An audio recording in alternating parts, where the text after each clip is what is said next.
بسم اللہ الرحمن الرحیم نحمده ونصلی ونسلم علی رسولہ الکریم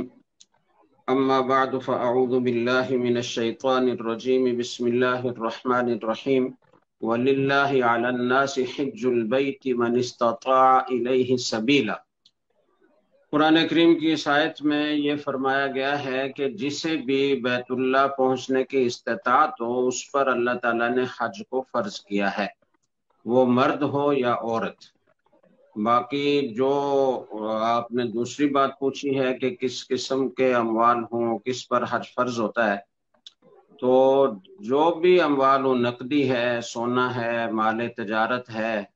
ضرورت سے زائد سامان ہے، یعنی اتنی کسی کے پاس آمدن ہے اور اتنا سرمایہ موجود ہے، ان ساری چیزوں کو شامل کر کے کہ وہ اپنے بیوی بچوں کا خرچ حج کے زمانے کا انہیں دے کر تو حج کے سارے مصارف برداشت کر سکتا ہے، یا اسی طرح عورت ہے اور اس کے پاس اتنا سرمایہ موجود ہے، چاہے نقدی کی شکل میں ہے چاہے زیورات کی شکل میں ہے، کہ وہ سرمایہ اتنا بن جاتا ہے، اس کی مجموعی مالیت اتنی بن جاتی ہے کہ وہ حج کا سفر کر سکتی ہے، آنے جانے کا کرایہ، وہاں رہنے کے مصارف یہ برداشت کر سکتی ہے، تو اس پر بھی حج فرض ہے۔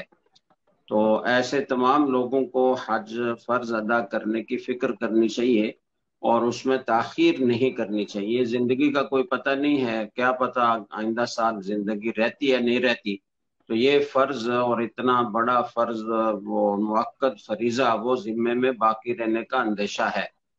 تو اس لیے جن لوگوں پر اس تفصیل کے مطابق حج فرض ہو انہیں حج کرنے میں تاخیر نہیں کرنی چاہیے۔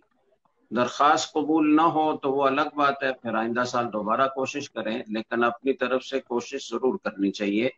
تاکہ جلدی سے جلدی یہ فریضہ ادا ہو جائے۔ بلا وجہ تاخیر کرنا گناہ ہے۔